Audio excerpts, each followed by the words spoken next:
पंकज बंदना पद पंकज बंदना सिमरो अंगद दुख निकंदना दुख निकंदना अमरदास गुर हृदय नामो हृदय त्यामो श्री गुरु रामदास गुण गामो श्री गुरु रामदास गुण गावो गुरु अर्जुन विघ्नन के नाशक विघ्नन के नाशन गुरु हर गोबिंद शोभ मत प्रकाश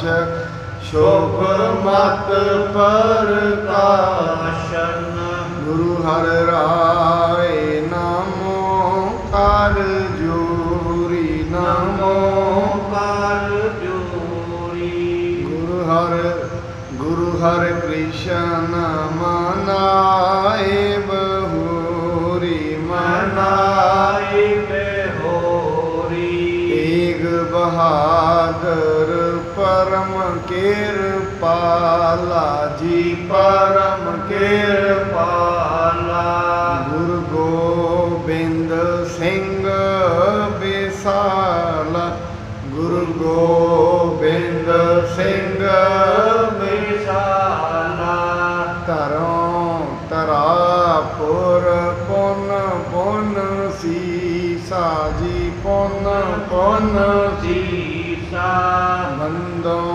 बार बार जगदीशा बंदों बार बार जगदीशा साहिब श्री गुरु तेग बहादुर जी महाराज जी दे पावन मुकद्दस अस्थान गुरुद्वारा शीशगंज साहिब विखे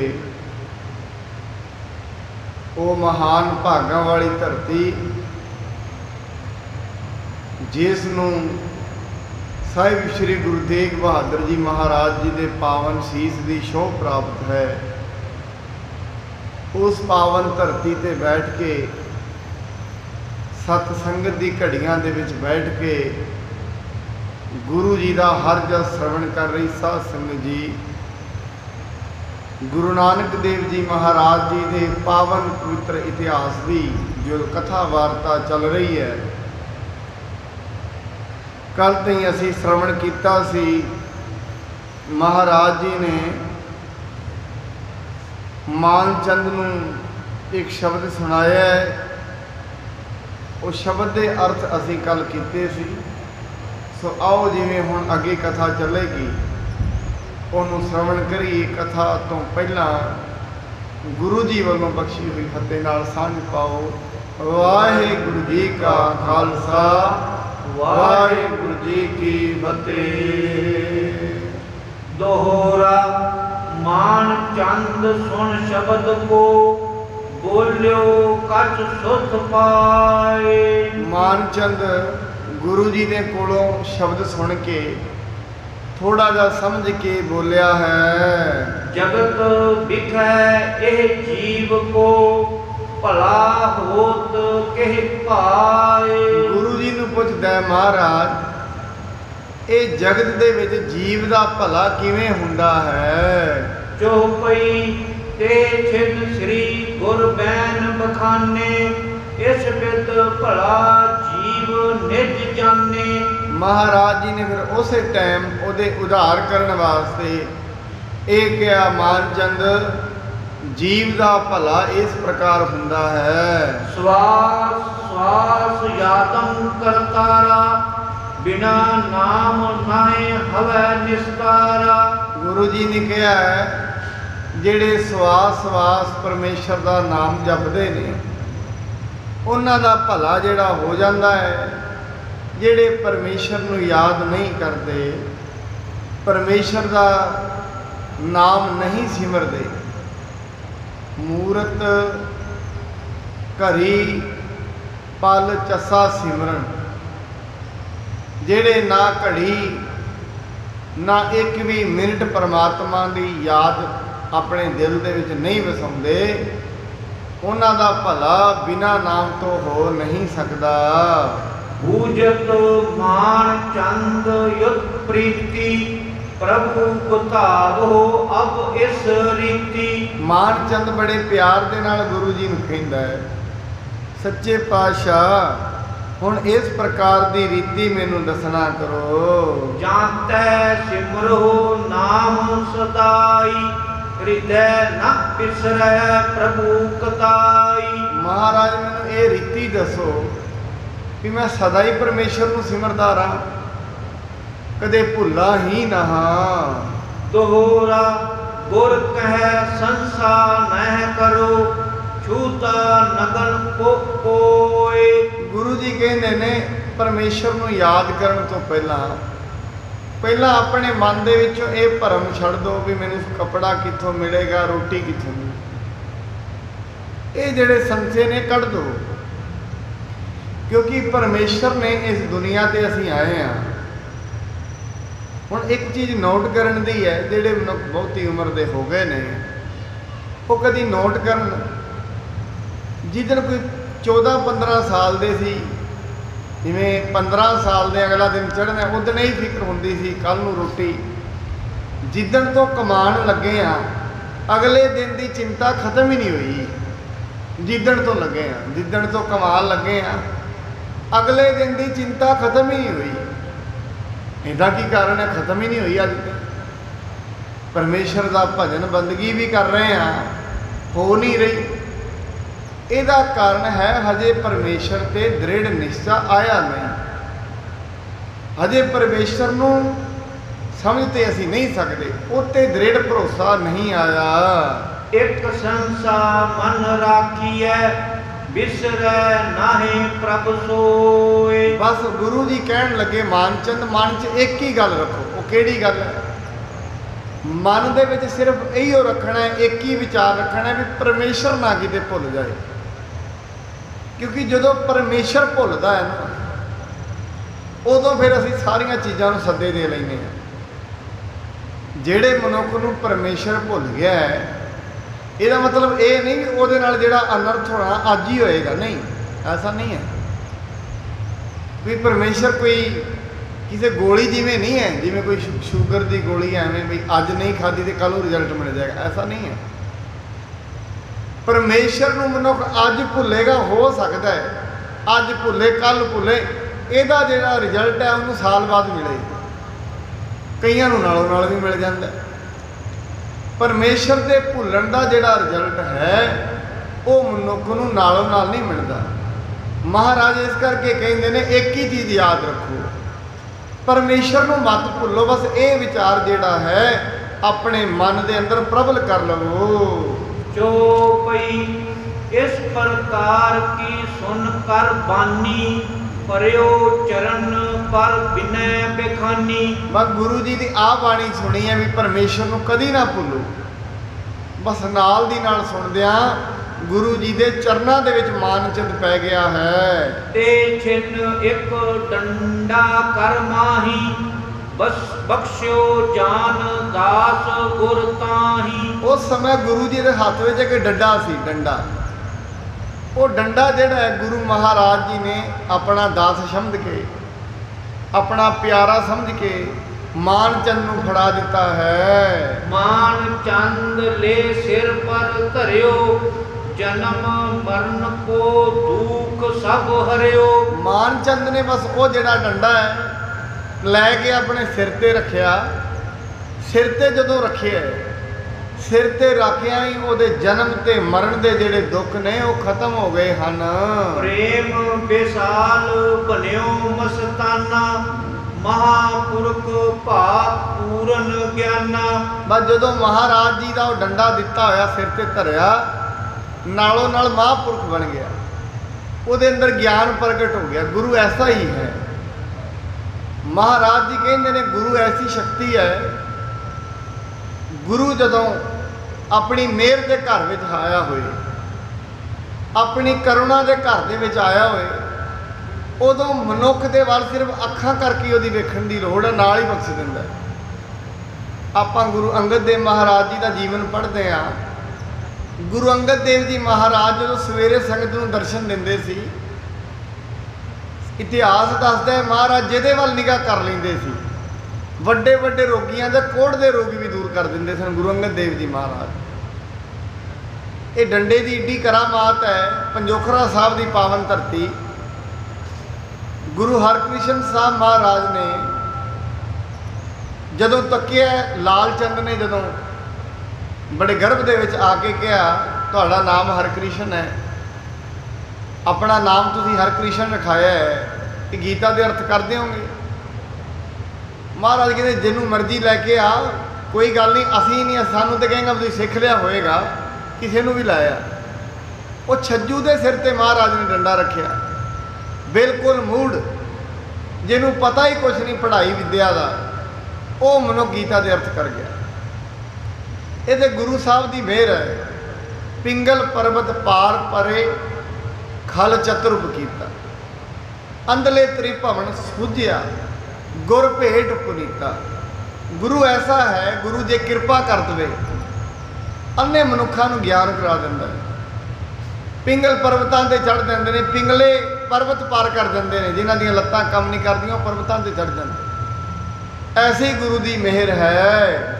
ਸੰਪੁਟ ਮਾਨ ਚੰਦ ਕਹਿ ਪਾਨਾ, ਜਗਤੇਸ਼ਵਰ ਯਹ ਦੰਡ ਮਹਾਨਾ। ਮਾਨ ਚੰਦ ਨੇ ਦੋਵੇਂ ਹੱਥ ਜੋੜ ਕੇ ਕਿਹਾ ਹੈ, ਜਗਤ ਦੇ ਈਸ਼ਵਰ ਗੁਰੂ ਨਾਨਕ ਦੇਵ ਜੀ ਮਹਾਰਾਜ, ਇਹ ਜਿਹੜਾ ਡੰਡਾ ਤੁਸੀਂ ਮੈਨੂੰ ਬਖਸ਼ਿਆ ਹੈ, ਇਹ ਡੰਡਾ ਬਹੁਤ ਮਹਾਨ ਹੈ। ਸੇਵਕ ਜਿਨ ਕਰੰਦੀ ਮਮ ਪੂਤਾ, ਸੁਪਨ ਅਤੰਕਾ ਜਾਗਤ ਸੂਤਾ। ਕਹਿੰਦੇ ਮਹਾਰਾਜ ਜੀ ਇਹਦੇ ਵਿੱਚ ਇੰਨੀ ਕਰਾਮਾਤ ਹੈ, ਮੈਂ ਜਿਹੜੇ ਸੁਪਨੇ ਦੇ ਵਿੱਚ ਤੁਰਿਆ ਫਿਰਦਾ ਸੀ, ਜਿਹੜਾ ਦੁਨੀਆ ਇੱਕ ਸੁਪਨਾ ਹੈ। ਸੁਪਨਾ ਕੀ ਹੁੰਦਾ ਹੈ? ਰਾਤ ਨੂੰ ਸੌਂਦੇ ਆ, ਰਾਤ ਨੂੰ ਸੁੱਤਿਆ ਮਨੁੱਖ ਰਾਜਾ ਬਣ ਜਾਏ, ਪਰ ਜਦੋਂ ਸੁਪਨਾ ਟੁੱਟਦਾ ਪਤਾ ਲੱਗਦਾ ਨਹੀਂ ਤੂੰ ਰਾਜਾ ਨਹੀਂ, ਤੂੰ ਤੇ ਮੰਜੀ ਤੇ ਹੀ ਹੈ। ਸੁਪਨਾ ਹਜੇ ਜਿਹੜੀ ਸਾਡੀ ਜ਼ਿੰਦਗੀ ਚੱਲ ਰਹੀ ਹੈ ਸੁਪਨੇ ਦੇ ਸਮਾਨ ਹੈ। ਇਹ ਟੁੱਟਣਾ ਕਦੋਂ ਹੈ? ਸੁਪਨਾ ਟੁੱਟੇਗਾ ਉਸ ਦਿਨ ਜਦ ਜਮਾਂ ਨੇ ਆ ਕੇ ਫੜਨਾ ਹੈ। ਸਰੀਰ ਤੋਂ ਆਜੀਵ ਆਤਮਾ ਵੱਖਰੀ ਹੋਣੀ ਹੈ। ਉਦੋਂ ਪਤਾ ਲੱਗਣਾ ਜੋ ਕੁਝ ਮੈਂ ਸਮਝੀ ਬੈਠਾ ਸੀ ਇਹ ਤਾਂ ਸਾਰਾ ਝੂਠ ਹੀ ਹੈ। ਜੋ ਸੱਚ ਸੀ ਸੱਚ ਜਾਣਿਆ ਹੀ ਨਹੀਂ, ਸੱਚ ਨੂੰ ਮੈਂ ਝੂਠ ਸਮਝਦਾ ਰਿਹਾ, ਝੂਠ ਨੂੰ ਸੱਚ ਸਮਝਦਾ ਰਿਹਾ। ਇਹ ਮਹਾਰਾਜ ਜੀ ਨੂੰ ਕਹਿ ਰਿਹਾ ਹੈ ਮਾਨ ਚੰਦ ਸੱਚੇ ਪਾਤਸ਼ਾਹ, ਤੁਹਾਡੀ ਕਿਰਪਾ ਦੇ ਸਦਕਾ ਮੈਨੂੰ ਆਤਮਿਕ ਗਿਆਨ ਹੋ ਗਿਆ, ਮੈਨੂੰ ਪਤਾ ਲੱਗ ਗਿਆ ਸੱਚ ਕੀ ਹੈ ਅਤੇ ਝੂਠ ਕੀ ਹੈ। ਦੋਹਰਾ ਜੌਨ ਕਸ਼ਟ ਗੁਰ ਕਹਿਤ ਜਹੈ, ਮਾਨ ਚੰਦ ਸੁਣ ਮੀਤ। ਮਹਾਰਾਜ ਜੀ ਕਹਿੰਦੇ ਮਾਨ ਚੰਦ, ਜਿਹੜੇ ਕਸ਼ਟ ਤੇਰੇ ਇਹ ਡੰਡੇ ਨੂੰ ਛੂਹਣ ਦੇ ਨਾਲ ਹੀ ਦੂਰ ਹੋ ਗਏ ਹਨ। ਛੂਹਵਤ ਪਲਾਵਤ ਖਿਨਕ ਮਹਿ, ਮੁਕਤ ਰਾਮ ਕਰ ਚੀਤ। ਮਹਾਰਾਜ ਜੀ ਕਹਿੰਦੇ ਦੁੱਖ ਤੇ ਤੇਰੇ ਦੂਰ ਹੋ ਗਏ ਨੇ ਮਾਨ ਚੰਦ, ਹੁਣ ਅੱਗੇ ਤੈਨੂੰ ਮੁਕਤੀ ਚਾਹੀਦੀ ਹੈ। ਤੂੰ ਪਰਮੇਸ਼ਰ ਦਾ, ਵਾਹਿਗੁਰੂ ਦਾ ਨਾਮ ਸਿਮਰਨ, ਵਾਹਿਗੁਰੂ ਦੀ ਬੰਦਗੀ ਕਰ, ਬੰਦਗੀ ਤੈਨੂੰ ਮੁਕਤੀ ਦੇ ਦਰ ਤੇ ਲੈ ਜਾਏਗੀ। ਦੋਹਰਾ ਮਨ ਤਜ ਵਿਸ਼ਯਨ ਬਾਸਨਾ, ਭਰਮਿਓ ਜਨਮ ਅਨੇਕ। ਮਹਾਰਾਜ ਜੀ ਕਹਿੰਦੇ ਨੇ ਇਹ ਜਿਹੜਾ ਮਨ ਹੈ ਵਿਸ਼ਿਆਂ ਦੀ ਵਾਸ਼ਨਾ ਛੱਡ, ਜਿਸ ਕਰਕੇ ਤੂੰ ਅਨੇਕਾਂ ਜਨਮਾਂ ਵਿੱਚ ਭਟਕਦਾ ਰਹਿੰਦਾ। ਮਹਾਰਾਜ ਮਨ ਨੂੰ ਸੰਬੋਧਨ ਕਰਦੇ ਨੇ, ਕਵੀ ਸੰਤੋਖ ਸਿੰਘ ਜੀ ਲਿਖਦੇ ਨੇ, ਉਹ ਮੇਰਿਆ ਮਨਾ ਹੁਣ ਤੇ ਛੱਡਦੇ ਆ ਵਿਸ਼ਿਆਂ ਦੀ ਭਾਵਨਾ ਨੂੰ, ਬੜੇ ਜਨਮ ਹੋ ਗਏ ਨੇ, ਬਹੁਤ ਜਨਮ ਵਿਛੜੇ ਥੇ ਮਾਧੋ, ਇਹ ਜਨਮ ਤੁਮਾਰੇ ਲੇਖੇ, ਬੜੇ ਜਨਮ ਹੋ ਗਏ ਨੇ, ਖਾਣ ਪੀਣ 'ਚ ਹੀ ਗੁਜ਼ਰੇ ਨੇ। ਮਹਾਰਾਜ ਬਾਣੀ 'ਚ ਕਹਿੰਦੇ ਨੇ ਇੱਕ ਜਨਮ ਨਹੀਂ, ਕਈ ਜਨਮ ਤੇ ਕੀਟ ਪਤੰਗਾ, ਕਈ ਜਨਮ ਗੱਜ ਮੀਨ ਕਰੰਗਾ, ਕਈ ਜਨਮ ਪੰਖੀ ਸਰਬ ਹੋਇਓ, ਕਈ ਜਨਮ ਹੈਵਰ ਬ੍ਰਿਖ ਜੋਇਓ। ਮਹਾਰਾਜ ਕਹਿੰਦੇ ਪਹਿਲਾ ਜਨਮ ਨਹੀਂ ਹੈ ਸਾਡਾ ਇਹ ਧਰਤੀ ਤੇ, ਬੜਾ ਸਮਾਂ ਹੋ ਗਿਆ ਚੱਲਦਾ ਪਿਆ ਗੇੜ, ਪਰ ਜੇ ਜਿੱਦਣ ਪਸ਼ੂ ਦੇ ਜਨਮ 'ਚ ਅਸੀਂ ਇਹ ਧਰਤੀ ਤੇ ਆਏ ਉਸ ਦਿਨ ਵੀ ਖਾਣ ਪੀਣ ਦੀ ਧਾਤ ਸੀ। ਅੱਜ ਮਨੁੱਖੇ ਦੇ ਜਨਮ 'ਚ ਆਏ ਆ, ਅੱਜ ਵੀ ਉੱਥੇ ਹੀ ਖੜੇ ਆ। ਫਰਕ ਕੀ ਨਿਕਲਿਆ? ਪਸ਼ੂ ਦੀ ਸਰੀਰ ਵਿੱਚ ਵੀ ਉਹੀਓ ਕਰਮ ਕੀਤੇ, ਮਨੁੱਖਾ ਸਰੀਰ 'ਚ ਰਹਿ ਕੇ ਵੀ ਉਹੀਓ ਕੰਮ ਕੀਤੇ, ਫਿਰ ਫਰਕ ਕੀ ਰਿਹਾ? ਕੁਝ ਵੀ ਨਾ ਰਿਹਾ। ਇਸ ਕਰਕੇ ਮਹਾਰਾਜ ਭਾਈ ਸੰਤੋਖ ਸਿੰਘ ਜੀ ਕਹਿੰਦੇ ਨੇ, ਮਨਾ ਇਸ ਕਰਕੇ ਆਪਣੀ ਜ਼ਿੰਦਗੀ ਦੇ ਵਿੱਚ ਇਹ ਕੰਮ ਕਰ, ਹੁਣ ਤੇ ਆ ਵਿਸ਼ਿਆਂ ਦੀਆਂ ਗੱਲਾਂ ਛੱਡ ਦੇ, ਹੁਣ ਤੇ ਘੱਟੋ ਘੱਟ ਰੱਬ ਦੀ ਸੰਗਤ ਦੇ ਵਿੱਚ ਵਿਆਹ ਕਰ, ਸੰਗਤ ਦੇ ਵਿੱਚ ਪਰਮਾਤਮਾ ਦੇ ਉੱਤੇ ਵਿਚਾਰ ਸੁਣਿਆ ਕਰ। ਅਬ ਸਤਿਗੁਰ ਕੀ ਸ਼ਰਨ ਗਹੋ, ਪਾਵ ਹੈ ਅਨੰਦ ਵਿਵੇਕ। ਹੁਣ ਮਨੁੱਖਾ ਜਨਮ ਆਇਆ ਹੈ, ਅਬ ਕਲੂ ਆਇਓ ਰੇ, ਇੱਕ ਨਾਮ ਬੋਵ ਹੋ। ਹੁਣ ਕਲਯੁਗ ਆ ਗਿਆ, ਕਲਯੁਗ ਦੇ ਵਿੱਚ ਜਨਮ ਮਿਲਿਆ ਸਾਨੂੰ। ਇਸ ਕਰਕੇ ਮਨਾ ਹੁਣ ਤੇ ਥੋੜਾ ਜਿਹਾ ਪਰਮਾਤਮਾ ਨਾਲ ਜੁੜ ਜਾ। ਹੁਣ ਤੇ ਇਹ ਸਮਾਂ ਗੁਰੂ ਦੀ ਸ਼ਰਨ ਦੇ ਵਿੱਚ ਪੈ, ਗੁਰੂ ਦੀ ਮਿੱਠੀ ਬਾਣੀ ਨੂੰ ਸੁਣਿਆ ਕਰ। ਗੁਰੂ ਦੀ ਬਾਣੀ ਤੈਨੂੰ ਸਾਰੇ ਸੁੱਖ ਦੇ ਦੇਵੇਗੀ। ਜੋ ਕੋਈ ਸ੍ਰੀ ਆਨੰਦ ਸੁਨ ਪਰਮ ਪਵਿੱਤਰਾ, ਜਯੋ ਪੁੰਨ ਹੋਈ ਕਥਾ ਬਚਿੱਤਰਾ। ਹੁਣ ਗੁਰੂ ਅੰਗਦ ਦੇਵ ਜੀ ਨੂੰ ਭਾਈ ਬਾਲਾ ਜੀ ਕਹਿੰਦੇ ਨੇ, ਸ਼੍ਰੀ ਗੁਰੂ ਅੰਗਦ ਦੇਵ ਜੀ ਹੁਣ ਅਗਲੀ ਗੱਲ ਸੁਣੋ, ਪਰਮ ਪਵਿੱਤਰਾ ਗੱਲ, ਮੇਰੀ ਗੱਲ ਸੁਣੋ। ਮੈਂ ਆਪ ਜੀ ਨੂੰ ਅਗਲੀ ਕਥਾ ਸੁਣਾਉਣਾ, ਜਿਵੇਂ ਅੱਗੇ ਕਥਾ ਚੱਲੀ ਹੈ। ਕਹੇ ਤੇ ਜਬ ਕੀਨੋ ਪ੍ਰਸਥਾਨਾ, ਪਹੁੰਚੇ ਨਗਰ ਜਾਏ ਮੁਲਤਾਨਾ। ਗੁਰੂ ਨਾਨਕ ਦੇਵ ਜੀ ਮਹਾਰਾਜ ਮਾਨਚੰਦ ਨੂੰ ਉਤਾਰ ਕੇ ਉਹਨੂੰ ਗਿਆਨ ਦਾ ਪ੍ਰਕਾਸ਼ ਦੇ ਕੇ ਸੱਚੇ ਪਾਤਸ਼ਾਹ ਅੱਗੇ ਤੁਰੇ ਨੇ, ਤੇ ਤੁਰਦਿਆਂ ਤੁਰਦਿਆਂ ਗੁਰੂ ਨਾਨਕ ਦੇਵ ਜੀ ਮਹਾਰਾਜ ਮੁਲਤਾਨ ਦੀ ਧਰਤੀ ਤੇ ਪਹੁੰਚ ਗਏ ਹਨ। ਪੀਰ ਬਿਦਰ ਜਹ ਸਮਤ ਸਮੇਤਾ, ਮਿਲਨ ਚਾਹਿਓ ਬੇਦੀ ਕੁਲ ਕੇਤਾ। ਮਹਾਰਾਜ ਜੀ ਕਹਿੰਦੇ ਅਸਲ ਦੇ ਵਿੱਚ ਉਹ ਦੱਸਦੇ ਨੇ ਵੀ ਜਿਹੜੀ ਮੁਲਤਾਨ ਦੀ ਧਰਤੀ ਹੈ, ਉੱਥੇ ਬੜੇ ਪੀਰ ਸਨ, ਬਹੁਤ ਜ਼ਿਆਦਾ ਪੀਰ ਨੇ। ਉਹਨਾਂ ਪੀਰਾਂ ਨੂੰ ਮਿਲਣ ਦੇ ਲਈ ਗੁਰੂ ਨਾਨਕ ਦੇਵ ਜੀ ਮਹਾਰਾਜ ਪਹੁੰਚੇ ਹਨ। ਦੇਨ ਉਪਦੇਸ਼ ਆਪਣੋ ਨੀਕਾ, ਜਿਸ ਵਿਦ ਹਵੈ ਉਦਾਰ ਇਸ ਜੀ ਕਾ। ਮਹਾਰਾਜ ਜੀ ਚੰਗਾ ਉਪਦੇਸ਼ ਦੇਣ ਦੇ ਲਈ, ਆਪਣਾ ਚੰਗਾ ਉਪਦੇਸ਼ ਦੇਣ ਦੇ ਲਈ ਉੱਥੇ ਗਏ ਨੇ। ਕਿਹੜਾ ਉਪਦੇਸ਼? ਜਿਹੜੇ ਉਪਦੇਸ਼ ਦੇ ਨਾਲ ਇਹ ਜੀ ਦਾ ਉਧਾਰ ਹੁੰਦਾ ਹੈ, ਜਿਹੜੇ ਉਪਦੇਸ਼ ਦੇ ਨਾਲ ਮਨੁੱਖ ਜਨਮ ਮਰਨ ਦੀ, ਦੁੱਖ ਤੇ ਸੁੱਖ ਦੀ ਫਾਈ ਤੋਂ ਕੱਟਿਆ ਜਾਂਦਾ ਹੈ। ਸ਼ਮਸ਼ ਤਬਰੇਜ ਰਹਿਤ ਜਿਹ ਥਾਈ, ਤਹਾਂ ਜਾਏ ਬੈਠੇ ਜਗ ਸਾਈ। ਸ਼ਮਸ਼ ਤਰਵੇਜ ਨਾਮ ਦਾ ਇੱਕ ਫਕੀਰ ਹੈ, ਜਿੱਥੇ ਉਹ ਬੈਠਾ ਸੀ, ਜਿੱਥੇ ਉਹ ਰਹਿੰਦਾ ਸੀ, ਗੁਰੂ ਜੀ ਉੱਥੇ ਜਾ ਕੇ ਬੈਠ ਗਏ ਹਨ। ਸਭ ਪੀਰਨ ਕੋ ਸੁਧ ਜਬ ਹੋਈ, ਮਿਲ ਕੇ ਮਤੋ ਕਰਤ ਭੇਸੋਈ। ਜਦੋਂ ਉੱਥੋਂ ਦੇ ਸਾਰੇ ਪੀਰਾਂ ਨੂੰ ਪਤਾ ਲੱਗਿਆ ਵੀ ਇੱਥੇ ਪੀਰ ਦੂਜਾ ਵੀ ਆ ਗਿਆ, ਫਿਰ ਬਾਬਾ ਗਿਆ ਮੁਲਤਾਨ ਨੂੰ। ਭਾਈ ਗੁਰਦਾਸ ਜੀ ਕਹਿੰਦੇ ਗੁਰੂ ਨਾਨਕ ਸਾਹਿਬ ਫਿਰ ਮੁਲਤਾਨ ਗਏ। ਕਹਿੰਦੇ ਮਹਾਰਾਜ ਮੁਲਤਾਨ ਦੀ ਧਰਤੀ ਤੇ ਗਏ ਨੇ, ਪੀਰਾਂ ਨੂੰ ਪਤਾ ਲੱਗਿਆ ਵੀ ਇੱਥੇ ਤੇ ਇੱਕ ਹੋਰ ਪੀਰ ਆ ਗਿਆ, ਜਾਹਰ ਪੀਰ ਜਗਤ ਗੁਰ ਬਾਬਾ।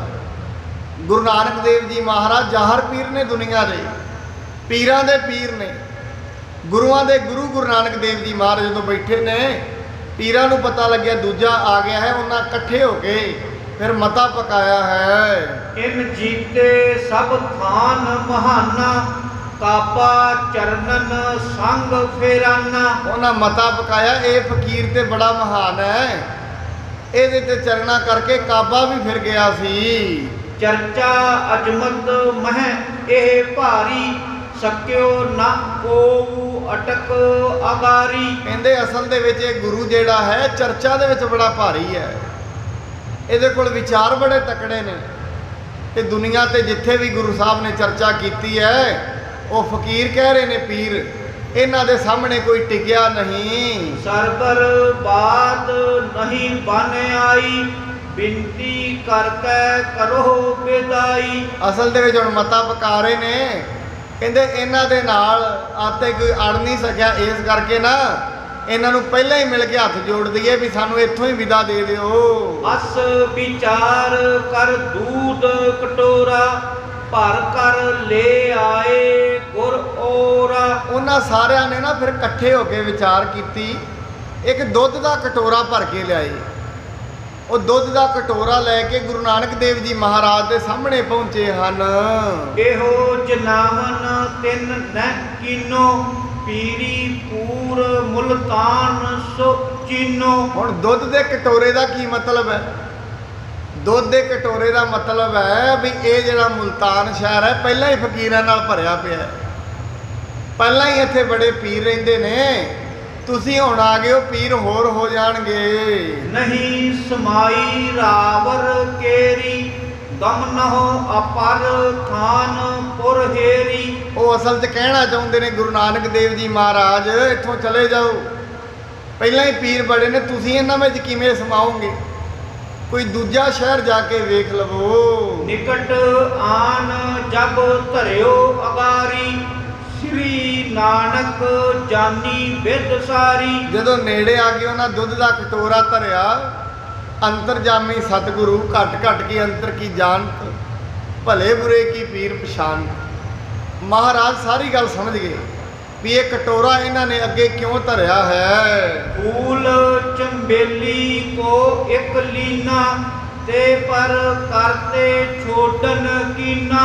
ਗੁਰੂ ਮਹਾਰਾਜ ਨੇ ਇੱਕ ਚਮੇਲੀ ਦਾ ਫੁੱਲ ਲਿਆ ਤੇ ਉਹ ਚਮੇਲੀ ਦਾ ਫੁੱਲ ਚੁੱਕ ਕੇ ਦੁੱਧ ਦੇ ਕਟੋਰੇ ਵਿੱਚ ਪਾ ਦਿੱਤਾ। ਤਰਿਓ ਦੂਧ ਪਰ ਭਲੇ ਸਮਾਇਓ, ਇਸ ਪ੍ਰਕਾਰ ਦ੍ਰਿਸ਼ਟਾਂਤ ਦਿਖਾਇਓ। ਜਿਹੜਾ ਉਹ ਦੁੱਧ ਦੇ ਕਟੋਰੇ ਵਿੱਚ ਮਹਾਰਾਜ ਨੇ ਜਦੋਂ ਫੁੱਲ ਰੱਖਿਆ, ਪਹਿਲਾਂ ਤੇ ਫੁੱਲ ਤੈਰਦਾ ਰਿਹਾ ਉੱਤੇ, ਫਿਰ ਉਹ ਚਮੇਲੀ ਦਾ ਫੁੱਲ ਜਿਹੜਾ ਹੈ ਉਹ ਦੁੱਧ ਦੇ ਵਿੱਚ ਸਮਾ ਗਿਆ। ਫੂਲ ਸਮਾਇਓ ਭਰੇ ਕਟੋਰੇ, ਤਿਉ ਹਮ ਕੋ ਜਾਨੋ ਇਸ ਠੋਰੇ। ਗੁਰੂ ਜੀ ਨੇ ਅਸਲ ਦੀ ਦ੍ਰਿਸ਼ਟਾਂਤ ਇਹ ਵਿਖਾਇਆ, ਸੱਜਣੋ ਮੇਰੇ ਆਉਂਦਿਆਂ ਤੁਹਾਨੂੰ ਕੋਈ ਫਰਕ ਨਹੀਂ ਪਏਗਾ। ਜਿਵੇਂ ਇਹ ਚਮੇਲੀ ਦਾ ਫੁੱਲ ਹੈ, ਇਹ ਕਟੋਰੇ ਦੇ ਵਿੱਚ ਸਮਾ ਗਿਆ, ਮੈਂ ਤੁਹਾਡੇ ਵਿੱਚ ਹੀ ਸਮਾ ਜਾਵਾਂਗਾ, ਇੱਥੇ ਹੀ ਰਵਾਂਗਾ। ਮੈਂ ਤੁਹਾਨੂੰ ਕੋਈ ਇਹ ਨਹੀਂ ਵੀ ਮੇਰੇ ਆਉਣ ਦੇ ਨਾਲ ਤੁਹਾਨੂੰ ਕੋਈ ਦਿੱਕਤ ਮਹਿਸੂਸ ਹੋਏਗੀ। ਇਹ ਸਭ ਰੀਤ ਲੱਕੀ ਜਬ ਪੀਰਾਂ, ਜਾਣਿਓ ਮਨ ਮੈਂ ਗੁਨੀ ਗਹੀਰਾ। ਅਸਲ 'ਚ ਜਦੋਂ ਨੇ ਉਹਨਾਂ ਵੇਖਿਆ ਵੀ ਇਹ ਦ੍ਰਿਸ਼ਟਾਂਤ ਗੁਰੂ ਜੀ ਨੇ ਵਿਖਾਇਆ ਹੈ, ਉਹਨਾਂ ਆਪਣੇ ਦਿਲ ਦੇ ਵਿੱਚ ਗੁਰੂ ਜੀ ਦੀ ਜਿਹੜੀ ਰਮਜ ਹੈ ਉਹ ਸਮਝ ਲਈ ਹੈ। ਪ੍ਰਕਾਸ਼ ਸਮਸ ਨ ਗਿਰਾ ਉਚਾਰੀ, ਜਗ ਯਾਸੀ ਇੱਛਾ ਔਰ ਧਾਰੀ। ਕਹਿੰਦੇ ਅਸਲ ਦੇ ਵਿੱਚ ਫਿਰ ਸ਼ਮਸ ਜਿਹੜਾ ਪੀਰ ਸੀ, ਉਹਨੇ ਦਿਲ ਦੇ ਵਿੱਚ ਜਿਗਿਆਸਾ ਧਾਰਨ ਕੀਤੀ ਹੈ।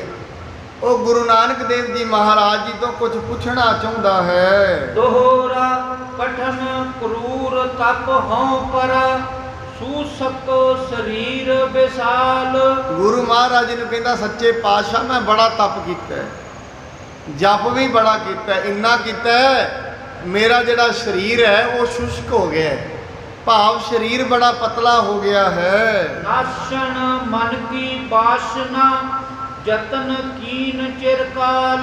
ਕਹਿੰਦੇ ਬੜਾ ਜ਼ੋਰ ਲਾਇਆ, ਤਪ ਬੜਾ ਕੀਤਾ, ਪਰ ਮਨ ਦੀ ਵਾਸ਼ਨਾ ਤੇ ਗਈ ਨਹੀਂ, ਮਨ ਉੱਥੇ ਹੀ ਖੜਾ ਹੈ। ਆਪਾਂ ਕਈ ਵਾਰੀ ਕਹਿੰਦੇ ਆ ਮੈਂ ਬਾਣੀ ਬੜੀ ਪੜ੍ਹਦਾ, ਸੁਖਮਨੀ ਸਾਹਿਬ ਦੇ ਪਾਠ ਬੜੇ ਕਰਦਾ, ਪਰ ਆਮ ਬੰਦਾ ਕਹਿੰਦਾ ਪਾਠ ਵੀ ਕੀਤੇ, ਬਾਣੀ ਵੀ ਪੜ੍ਹੀ, ਪਰ ਮਨ ਤੇ ਉੱਥੇ ਹੀ ਖੜਾ ਹੈ। ਪਹਿਲਾਂ ਵੀ ਚੁਗਲੀ 'ਚ ਮਨ ਲੱਗਦਾ ਹੁੰਦਾ ਸੀ, ਅੱਜ ਵੀ ਲੱਗਦਾ ਹੈ।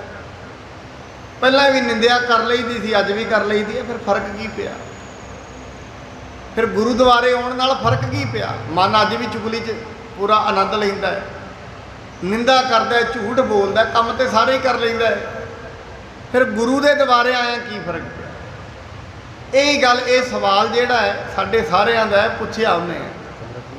ਸਾਡੇ ਇਹ ਸਾਰਿਆਂ ਦੇ ਸਵਾਲ ਨੂੰ, ਸਾਡੇ ਸਾਰਿਆਂ ਦੇ ਵੱਲੋਂ ਸਵਾਲ ਹੈ, ਪੁੱਛਿਆ ਗੁਰੂ ਨਾਨਕ ਦੇਵ ਜੀ ਨੂੰ ਸ਼ਮਸ਼ਰੇਰ ਨੇ।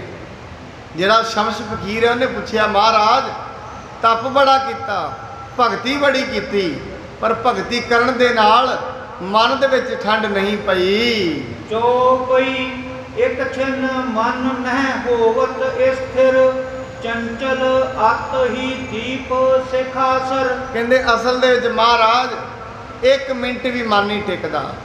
ਮਨ ਤੇ ਜਦੋਂ ਬਾਣੀ ਪੜ੍ਹਦੇ ਆ, ਜਪਜੀ ਸਾਹਿਬ ਕਿਤੇ ਹੁੰਦਾ, ਮਨ ਕਿਤੇ ਹੁੰਦਾ ਹੈ। ਇਹਦੇ ਉਦੋਂ ਹੀ ਪਤਾ ਲੱਗਦਾ ਜਦੋਂ ਸ਼ਲੋਕ ਤੇ ਆ ਜਾਂਦਾ ਵੀ ਹੁਣ ਸ਼ਲੋਕ ਪੜ੍ਹਿਆ ਗਿਆ। ਪਹਿਲੀ ਪੌੜੀ ਤੋਂ ਉੱਡ ਜਾਂਦਾ ਮਨ ਆਪਣੇ ਕੰਮ ਤੇ। ਮੈਂ ਜਿੱਦਣ ਲਾਸਟ ਦੀ ਪੌੜੀ ਆਉਂਦੀ ਉਦੋਂ ਹੀ ਪਤਾ ਲੱਗਦਾ ਇਹ ਮਨ ਤੇ ਹੋਰ ਹੀ ਕਿਤੋਂ ਆਇਆ। ਇਸ ਕਰਕੇ ਕਹਿੰਦਾ ਮਹਾਰਾਜ ਮਨ ਨਹੀਂ ਟਿਕਿਆ, ਸਭ ਕੁਝ ਕਰ ਲਿਆ, ਮਨ ਟਿਕ ਨਹੀਂ ਰਿਹਾ। ਮਨ ਕੋ ਨਾਸ਼ ਹੋਏ ਜਿਸ ਰੀਤੀ, ਸੋ ਉਪਦੇਸ਼ ਦੇਹੋ ਯੁਤ ਪ੍ਰੀਤੀ। ਇਹ ਸੱਚੇ ਪਾਤਸ਼ਾਹ ਗੁਰੂ ਨਾਨਕ ਦੇਵ ਜੀ ਮਹਾਰਾਜ ਜਿਵੇਂ ਮਨ ਦਾ ਨਾਸ਼ ਹੋ ਜਾਏ ਐਸੀ ਮੈਨੂੰ ਦਿਓ ਗੱਲਬਾਤ। ਪ੍ਰੀਤ ਕਰਕੇ ਮੇਰੇ ਨਾਲ ਪ੍ਰੀਤ ਕਰੋ, ਮੈਂ ਤੁਹਾਡੇ ਅੱਗੇ ਦੀਨ ਹੋ ਗਿਆ। ਪ੍ਰੀਤ ਕਰਕੇ ਮੈਨੂੰ ਐਸਾ ਨੁਕਤਾ ਦੇ ਦਿਓ ਜਿਹਦੇ ਨਾਲ ਮਨ ਦਾ ਨਾਸ਼ ਹੋ ਜਾਏ। ਕਿਉਂ? ਅਸਲ ਦੇ ਵਿੱਚ ਇਹ ਜਿਹੜੇ ਮਨ ਦੇ ਵਿੱਚ ਮਾੜੇ ਕਰਮ ਫਸੇ ਪਏ ਨੇ, ਮਾੜੀਆਂ ਸੋਚਾਂ ਨੇ, ਇਹ ਮਨੁੱਖ ਦਾ ਜਿਹੜਾ ਕਰਮ ਹੈ ਉਹਨੂੰ ਖਾਈਆਂ ਜਾਂਦੀਆਂ ਨੇ।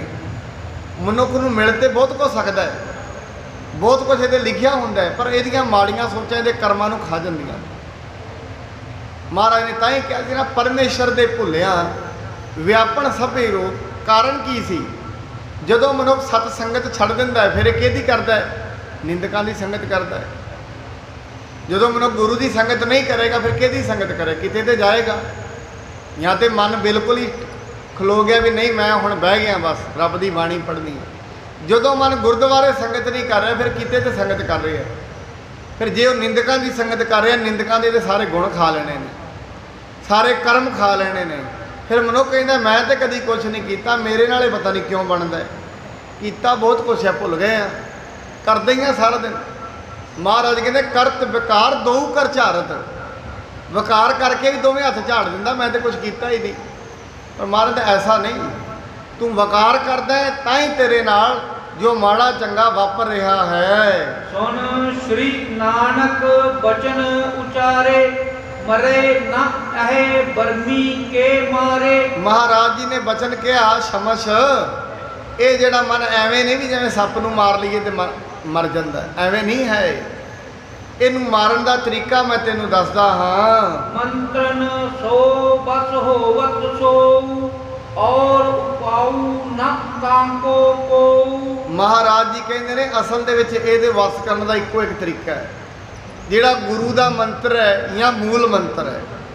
ਜੇ ਤੇ ਇਹਨੂੰ ਚਿੱਤ ਲਾ ਕੇ ਜਪੀ ਜਾਏਗਾ ਰੋਜ਼, ਅਸਲ ਦੇ ਵਿੱਚ ਜਪਿਆ ਤੇ ਮੂਲ ਮੰਤਰ ਵੀ ਨਹੀਂ ਜਾਂਦਾ, ਗੁਰੂ ਮੰਤਰ ਵੀ ਨਹੀਂ ਜਪਿਆ ਜਾਂਦਾ। ਸ਼ੁਰੂ ਮਨ ਭੱਜਦਾ ਹੈ, ਉਵੇਂ ਮਨ 2-4 ਘੰਟੇ ਕਿਤੇ ਵੀ ਲਾ ਲੇਗਾ। ਜਿਵੇਂ ਸੰਗਤ 'ਚ ਬੈਠੇ ਮਨ ਕਹਿੰਦਾ ਬਾਹਰ ਚੱਲ ਫਟਾਫਟ, ਇੱਥੇ ਕਿਉਂ ਬੈਠਾ?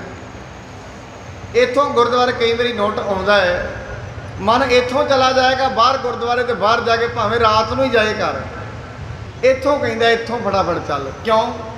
ਇਹ ਕਿਉਂ ਕਰਦਾ ਐਵੇਂ? ਜਦੋਂ ਤੁਸੀਂ ਕਿਸੇ ਵੀ ਚੀਜ਼ ਨੂੰ ਧੱਕੇ ਨਾਲ ਫੜੋਗੇ ਉਹ ਤੜਾਏਗੀ, ਫਿਰ ਉਹਦਾ ਸੁਭਾਅ ਨਹੀਂ ਹੈ, ਮਨ ਨੂੰ ਹੈ। ਕਈਆਂ ਨੇ ਵੇਖਿਆ ਨਾ, ਭਾਂਜੋ ਸੁਭਾਅ ਬਣ ਜਾਏਗਾ। ਜਦੋਂ ਸੁਭਾਅ ਬਣ ਜਾਏਗਾ ਫਿਰ ਇਹਨੂੰ ਪਾਉਣ ਦੀ ਲੋੜ ਨਹੀਂ, ਹਜੇ ਇਹਨੂੰ ਮਨ ਨੂੰ ਗੁਰੂ ਦੀ ਬਾਣੀ ਦੀ ਰੱਸੀ ਪਾਉਣ ਦੀ ਲੋੜ ਹੈ।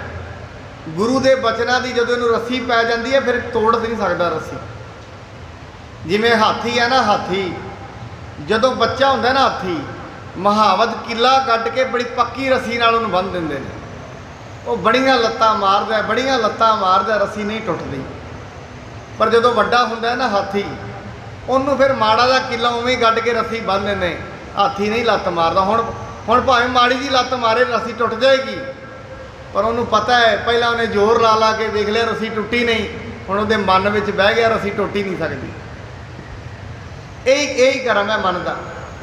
ਮਨ ਜਦੋਂ ਜ਼ੋਰ ਲਾਉਂਦਾ ਹੈ ਮਾੜੇ ਕਰਮਾਂ ਵੱਲ ਨੂੰ, ਮਨੁੱਖ ਗੁਰੂ ਦੇ ਬਚਨਾਂ ਦੀ ਰੱਸੀ ਪਾ ਲਵੇ, ਇਹ ਜ਼ੋਰ ਲਾਈ ਜਾਏਗਾ। ਇੱਕ ਦਿਨ ਇਹਨੇ ਥੱਕ ਜਾਣਾ, ਫਿਰ ਇਹਨੇ ਕਹਿਣਾ ਮਨਾ ਤੂੰ ਨਹੀਂ ਇੱਥੋਂ ਜਿੱਤ ਸਕਦਾ, ਇਹਨੇ ਤੈਨੂੰ ਜਿੱਤ ਲੈਣਾ। ਫਿਰ ਕਹਿੰਦੇ ਮਨ ਜੀਤਾ ਜਗ ਜੀਤ, ਉਹ ਫਿਰ ਜਗ ਜਿੱਤ ਜਾਂਦੇ ਨੇ। ਜਿਨ੍ਹਾਂ ਮਨ ਨੂੰ ਰੱਸੀਆਂ ਪਾਈਆਂ ਉਹਨਾਂ ਦੁਨੀਆ ਜਿੱਤ ਲਈ, ਜਗ ਜਿੱਤ ਲਿਆ। ਸੱਚੇ ਪਾਤਸ਼ਾਹ ਹੀ ਕਹਿੰਦੇ ਨੇ ਇਹਦੇ ਸ਼ਮਸ਼, ਇਹ ਮਨ ਨੂੰ ਕਾਬੂ ਕਰਨ ਦਾ ਸੱਜਣਾ ਇੱਕੋ ਇੱਕ ਤਰੀਕਾ ਹੈ, ਇਹ ਤੂੰ ਮੰਤਰ ਜਪ ਰੱਬ ਦਾ, ਗੁਰੂ ਮੰਤਰ ਜਪ। ਜਿੰਨੇ ਭਗਤ ਹੋਏ ਦੁਨੀਆ ਤੇ ਉਹਨਾਂ ਸਾਰਿਆਂ ਮੰਤਰ ਹੀ ਜਪਿਆ। ਕਬੀਰ ਜੀ ਨੇ ਰਾਮ ਰਾਮ ਜਪਿਆ, ਨਾਮਦੇਵ ਜੀ ਨੇ ਬਿਠਲ ਬਿਠਲ ਜਪਿਆ। ਜਿਨ੍ਹਾਂ ਮੰਤਰ ਜਪਿਆ ਮਨ ਨੂੰ ਕਾਬੂ ਕਰ ਲਿਆ। ਕਈ ਵਾਰੀ ਆਪ ਜੀ ਨੂੰ ਉਦਾਹਰਣ ਮਹਾਰਾਜ ਦੀ ਬਾਣੀ ਚੋਂ ਦੇਈ ਦੀ ਆ, ਸੂਆ ਪੜਾਵਤ ਗਨਕਾ ਤਰੀ। ਇੱਕ ਤੋਤੇ ਨੂੰ ਪੜਾਉਂਦੀ ਗਨਕਾ ਗੁਰੂ ਦੇ ਸ਼ਬਦ ਨੂੰ ਬਾਰ-ਬਾਰ ਯਾਦ ਕਰਦੀ ਰਹੀ। ਕਰਦਿਆਂ ਕਰਦਿਆਂ ਮਨ ਐਸਾ ਕਾਬੂ 'ਚ ਆਇਆ, ਮਨ ਦੁਬਾਰਾ ਹਿੱਲਿਆ ਨਹੀਂ। ਐਵੇਂ ਮਹਾਰਾਜ ਨੇ ਉਹਨੂੰ ਦੱਸਿਆ, ਸ਼ਮਸ਼ ਗੁਰੂ ਦੇ ਮੰਤਰ ਦਾ ਜਾਪ ਕਰ, ਮਨ ਕਾਬੂ ਵਿੱਚ ਆ ਜਾਏਗਾ। ਤਪ ਸਾਧੇ ਮਨ ਬਸ ਨਹਿ ਆਵਹਿ, ਮਨ ਚੰਚਲ ਦਸਹੂ ਦਿਸ ਧਾਵਹਿ। ਮਹਾਰਾਜ ਜੀ ਕਹਿੰਦੇ ਅਸਲ ਦੇ ਵਿੱਚ ਸ਼ਮਸ਼, ਜੇ ਤੂੰ ਕਹੇ ਨਾ ਵੀ ਘਰ ਛੱਡ ਕੇ ਤਪ ਕਰ ਲਵਾਂ, ਉੱਥੇ ਨਹੀਂ ਕਾਬੂ ਉਹਨੇ ਆਉਣਾ।